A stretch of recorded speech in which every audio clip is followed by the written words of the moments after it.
Well, hey there. Happy day to you.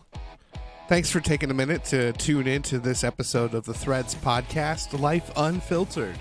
My name is Ben Crocker, and my co-host is Jason Thierry. That's typically how the show goes, at least.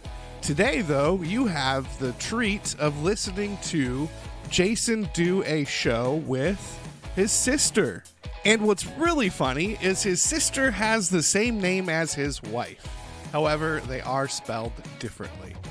Both Jason and his sister Megan are dedicated to taking care of themselves and cultivating happiness regardless of what circumstances they find themselves in. By doing these things, both Jason and Megan are able to help others live their best life as well. Today, you have the opportunity to listen as they do a show together. Jason's sister Megan Fenyoe is the host of I Am Enough TV. Be sure to check out her website at meganfenyoe.com. That's meganfenyoe.com. Thanks again for tuning into the Threads podcast, Life Unfiltered. Enjoy the show. Hey everyone, this is Megan Fenyoe with I Am Enough TV, and I am so excited. I actually never thought that this would happen, to be honest, but I'm super excited to have my big brother joining us on the show today. Hey, Jason. Hello. Thanks for having me. So I don't know, most people know, like, my maiden name is Thierry, and my Fenyoe is my married name. So it's pretty awesome to have my brother here. You are in very cold Michigan right now, huh? It's not too bad today. It was rainy and windy, but it's 52. So ooh, 52. 38 tomorrow, though. Of course. Yeah. It's rainy and like 65 here. So I got to rub it in a little bit. Yeah. Okay. So let's get to the good stuff. So never in a million years did I ever think I would ever ask you this question. And it means so much to me that you wanted to be on the show, and you're the second guy that has been on the show. Oh. So this is like huge.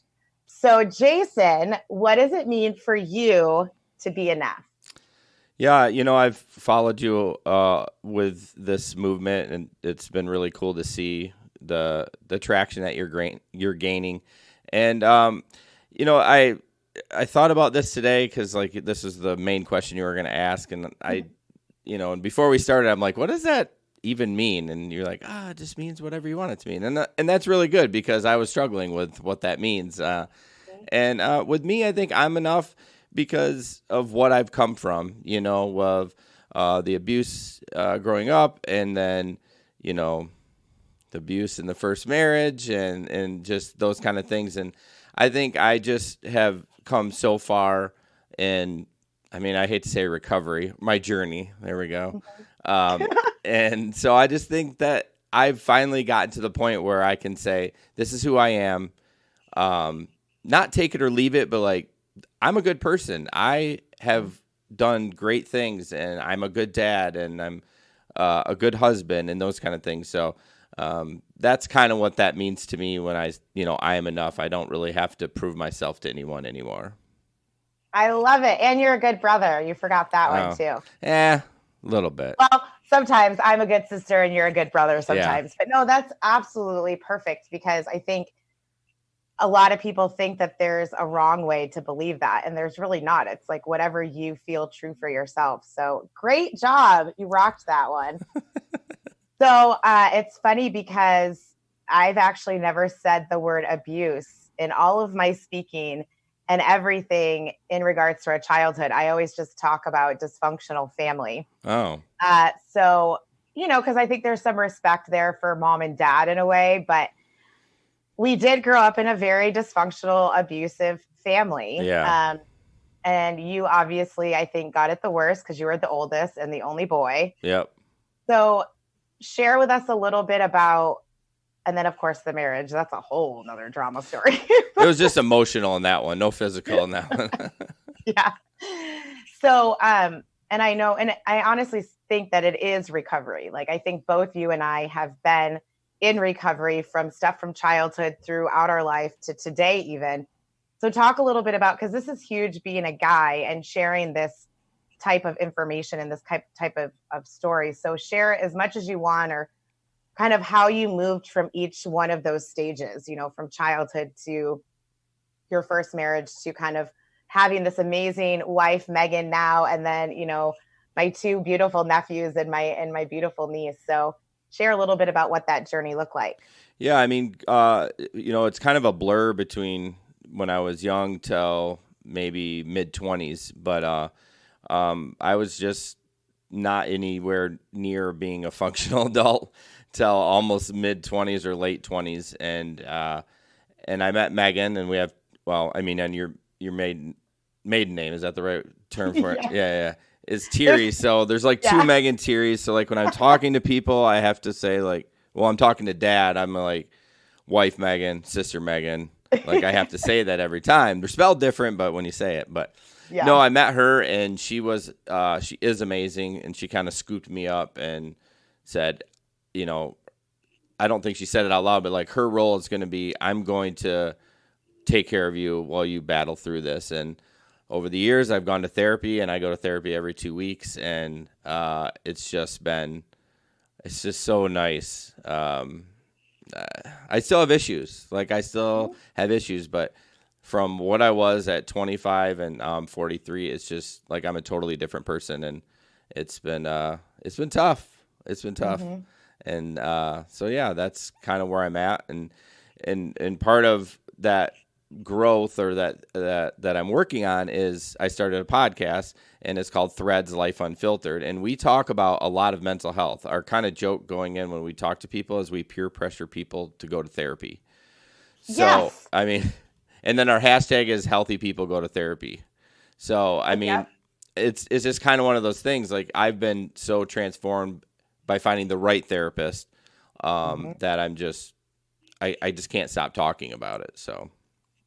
Well, I love that because, me, I'm a therapist, and I totally agree with it because, I'm a hot mess half the time. And as you know, I mean, if anyone that's watching, if you want to know anything about me, you need to talk to my brother, because like we could tell you stories upon stories of like my hot mess, his hot mess, our whole family. Like I think our whole family, our story should be like a Lifetime movie. But anyway, and we still struggle with it. We struggle with communication and not thinking about each other as much as we should. But the one thing that I'm so proud of you is for sticking with therapy, because, and I love that you said you have to find the right therapist. Yeah.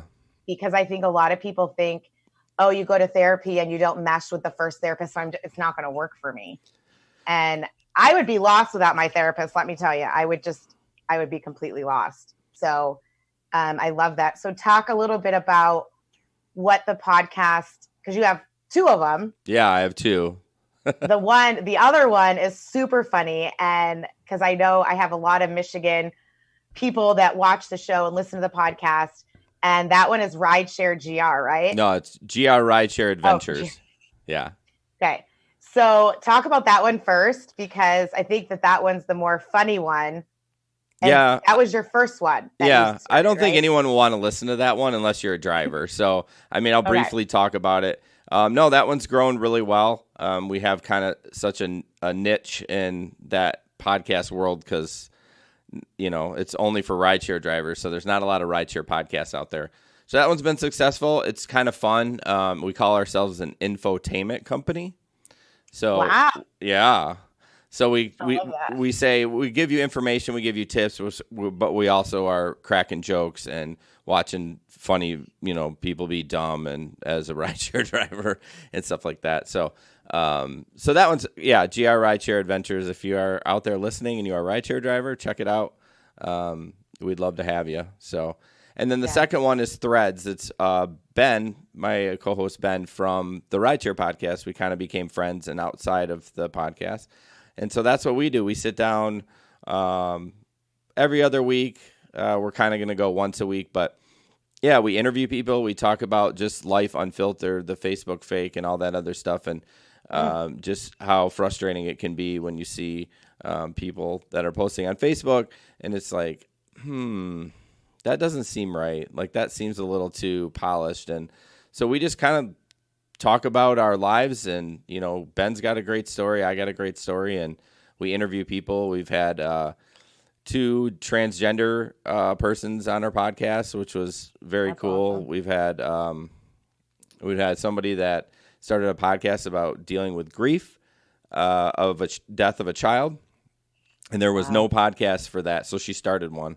Like, how is there not a podcast about grief? There's a podcast about grief, like just grief, but not like losing a child. So, but yeah, and I'm actually starting to be a producer on another one. I love this because you've always kind of had this thing like, let's try this, let's try that. Yeah. Like recently it was the drums, which I loved. Yeah, they're still in the other room. You've always had your hands and stuff, but this, you finally, I feel like you found your niche and like you're super good at it. And you have such a great, like when you got on earlier before we started recording, I was like, oh, your voice sounds so good. Like you have that voice for doing this type of stuff. So I think it's awesome. And especially because I don't really know the side of you. I mean, I know the soft side of you, but like, we've had conversations here and there, but it's really cool to see you step into the element of, hey, let's get raw and real. And I have to ask, although I'm kind of afraid to, what do you think about my Facebook? I'll be honest with you. Sometimes it seems a little fake. Mm-hmm. And you know what? It's fine. It's how you roll. There's obviously some showmanship involved in all of this. Let's face it. But yeah, and that's something that I strive for as well, because I mean, you knew me when I was going through the 6 years with Mr. N. Yeah. Which I think we should talk about too, because I think it shows too how messed up I was from that, because I would like yell at you guys all the time and I was always on edge. Like when I would come home and visit, and I didn't realize it myself. Yeah. Until like I walked away from him and then did this big transformation thing. And you guys were honest and you were like, no, you were messed up and you took a lot of stuff out on us. And I wasn't even living in Michigan. Yeah. And so for me, it's really important to be authentic and real. And, I do like that feedback from social media, because I don't ever want to look like I have it all together, because, I'm a freaking hot mess half the time. Yeah. So, but that's awesome. What is one of the most memorable or moving interviews that you've done on your Threads podcast? I think it was the grief, her name's Marcy Larson. That was just episode 50 and we're only 53 in. So it was just recent. Wow. It's just, man, I tell you what, when you get somebody in, because I have a little studio in the basement, when you get somebody in here that like lost a child and is like crying in front of you, I felt bad, like almost at the end of the podcast. I'm like, I'm so sorry. And she's like, no, this is important for me to talk about. And I love talking about her son, Andy. And it only been a year and a half. So yeah, that was super impactful. Her podcast is really, really good. She's going to do great things. I'm glad I had her on the way up.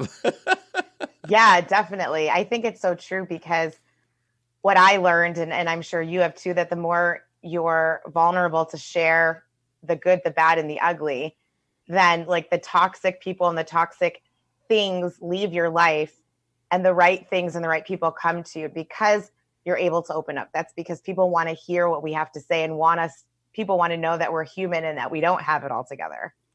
Yeah, I think people love that's one thing about podcasts is the vulnerability. Like people just want to hear what real people, they don't need to hear anything super polished. Yes, the audio has to sound somewhat good. Otherwise it's unlistenable. But right. We don't edit our podcast. We cut the crap in the front that we've talked before after I press record. We cut the back, we add a song, we upload. Like, yeah, we don't take out the ums, the stutters, that's the fun part. That's like, oh man, that was terrible. But and we just keep on going. So, and yeah, we do. My friend, my co-host, does the editing for the Blonde Bombshell podcast. This one, I don't. Yeah, it's like put the intro and the exit out, because I want it to be real. Yeah, I want it to be authentic and real. So that is awesome. So talk a little bit about kind of going back into the therapy talk, because I love, again, I'm just so proud of you for like embracing therapy. And you always have, like, I just remember like growing up, you've never been against it. But what is one of the biggest lessons that you've learned from therapy?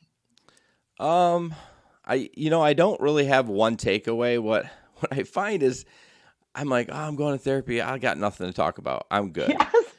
I'm like, why even go? One time I was like, I didn't want to go. I had something else pop up, and I called her, and she's like, yeah, it's going to be $85 cancellation fee. I'm like, well, I'm going. I'm not paying that. So it's just when I get there, I leave there feeling refreshed. Mm-hmm. Yeah. So I haven't really – all my little changes have been incremental, and it's not really – it's the weirdest thing. Like, she's not like giving me these 6 tools to work with, which I wish I ask her all the time because I'm kind of – this is the plan. Your sister can give those to you. Yeah, but I'm like, I need a plan. Give me these 6 steps, and she's like, that's not how it works.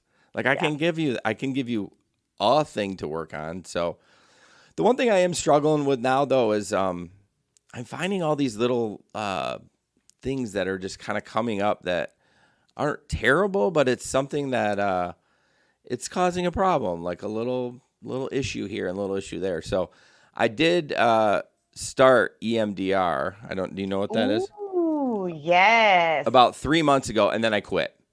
I didn't. How come? Well, I didn't like it. I didn't like that I couldn't. She kept asking me like, "So, what do you think about that?" I was like, "I got nothing," and I felt bad and guilty, like we were wasting each other's time. Like here I am, like why? She doesn't care, but I was like, I'm not getting anything out of it. But she wants to go back, so I'm thinking about trying it again and trying to plow through that, but it's a little weird. It is a little weird. I'm not trained in EMDR, but a lot of my friends that are therapists are, and I've actually not done it yet. I may. You should. I know. Well, I kept saying to my therapist, I was like, hey, I'm just getting hung up on these little things. She's like, I'm telling you, we got to go back to EMDR because I think once we do that, we can get rid of these little hiccups that you're having, this anxiety or this little little anger outbursts or whatever, these weird little hiccups. And they're not big things. They're just like, it's causing issues, Well, we do. I will be the first to say we do have anger issues in our family. Yeah, I have never hid that. People closest to me know, like my girlfriends, everyone, like that is something that we inherited in a way from childhood, but we have the choice to learn how to deal with it, right? You're right. Obviously, you've learned how to deal with it. I've learned, but we're still human and we still mess up once in a while. Do you find that when you do the EMDR work, or like when you're dealing with different types of emotions, is it stuff from the past or have you worked through that and you're just kind of like focused on just little things that come up, day-to-day stuff? No, it's everything from the past. Yeah. She kind of she asked me to remember the last thing I remembered as early as a child. And then we're kind of starting from there and working out. So, yeah. I don't know.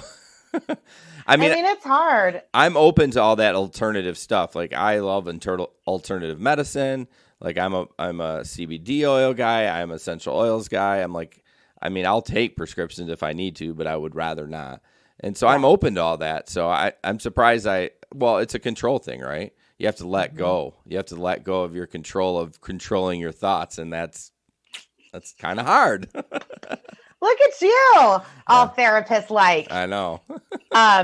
So I don't know if you know this, but as a therapist and as a human and in my own life, I'm a huge like coping skills fan. That's kind of where the movement came, the visual coping skills. Yeah. And you've been in therapy for a long time. And so I'm sure you learned some of these. So when you start feeling anxious or irritable or just some negative emotion, either physically or, in your head, what do you do to kind of ground yourself or to kind of step away from that? See, that's the thing. I haven't done that yet. That's the issues I'm talking about. When I have that anxiety to catch my body signals, I'm working on that, but I've not mastered that. Like, and that's the skills I was talking about from her. I'm like, can you give me something? And she's like, we'll get there. I don't think you're there yet because what happens? I'll email you. What happens to me is like anxiety, and then one little thing just goes tick, and then I'm right there. Like I don't have a half a second to even be like, wait. Like that's what I need. I need like a wait time, and I'm working on that. So, well, I love how open and real you are right now, because we haven't talked like this in a while, but on my website, this is just for anyone that's listening, you can go and download the grounding skills handout that I'm kind of talking about with my brother. And it's ways to distract yourself when you feel anxious or when you feel irritable. And I love what you said, Jason, because especially with anxiety, we feel it physically first. Yeah. We don't realize it in our head. Mm-hmm. And so like becoming more aware of that and that physical part. So those of you who are watching, you can simply go to my website, meganfenyoe.com, and download your free PDF of that. And there's all kinds of other resources on there, but I'll email you one, Jason. Okay. Okay. So we have about 2 minutes left. I have one question for you. And it just came to my head, and I was wondering if I should ask you because I had to think about it too. But what is one of your funniest memories? So I should tell the audience. There's 3 of us. My brother's the oldest, and then I'm the middle, and then my sister is the youngest. My sister and I are 14 months apart, and we are all 3 completely different. Yeah. Although I look like my brother, and we kind of look alike. But anyway. Yeah. What is your favorite memory, either growing up or like with me or Nicole or something like that? Like one of your favorite memories? I'll tell you, I do struggle with memories. I know Nicole has a photographic memory. I really struggle. But there is one time, you weren't involved in it, but it was John Adebacher. Oh, yeah, I remember him. Yeah, so Mom and Dad had a station wagon back in the day. And we were when we say sneaking out, Mom was taking us to go get ice cream. Well, we snuck in the back and left the door open, and she backed the car up. And remember, she peeled the door. I don't know if you remember that. She just peeled the door the other way. So, and we're freaking out, and it was fine. I remember my dad be like, "Oh man, well, whatever." You know what I mean? But I just remember that, oh my gosh, we were so excited to go get ice cream, and then this happened. It's oh man. Well, that happened once when the Wilson Phillips CD or cassette tape came out, and Mom took us to Target. I was with me, and I can't remember who. And we had to stop at the post office, and we jumped out of the car and hid behind the building, and Mom backed into a car. It doesn't surprise me. Mom wasn't the greatest driver. Okay, so I have to share one of my favorite memories with you is, so my brother and I he used to drive me to school because we were in high school, I think 1 year together or 2, I can't remember. 1 or 2, yeah. And back then, that's when we would wear the big clothes, right? And so my brother used to have the Smashing Pumpkins t-shirt, and then he would always wear your button-up flannel shirts, right? Yeah. And I remember I stole your Smashing Pumpkins t-shirt. I think it was the one with the heart on it or something like that. I remember. I don't even remember that. But And I snuck it out over my winter coat. And we're walking down the halls. And that was back, where you put your, tie your flannel shirt around your waist. Oh, yeah. And I remember you saw me in the hallway at school and you were so pissed at me. You were like, sure. What are you wearing? Oh. So after that, I did not sneak any clothes from you. Yeah, we're aging ourselves talking about the Smashing Pumpkins and flannel. Well, I guess flannel's kind of back again, but it is. I don't see people tying it around their waist. No, but I have to call you out on one of your school pictures where you had the perm. The overalls with the one strap on. I thought you talked about the perm one when I got a perm. Oh yeah, the perm too. I mean, we could just go on and on. Mom, I don't know. I think Mom made all of us get perms. I had perm every year for terrible. Don't ask me how long. But so funny. Yeah, the overalls. So I know the overalls with the one strap. Yeah. This definitely is not long enough, this show, but I have immensely enjoyed having you on. Again, for those of you who are watching, check out the 2 podcasts. Jason, where can they check them out at? Yeah, you can go to both of our websites. It's threadspodcast.com or GR Rideshare Adventures or GR Rideshare. That will get you .com, and you can click on the links there and download away.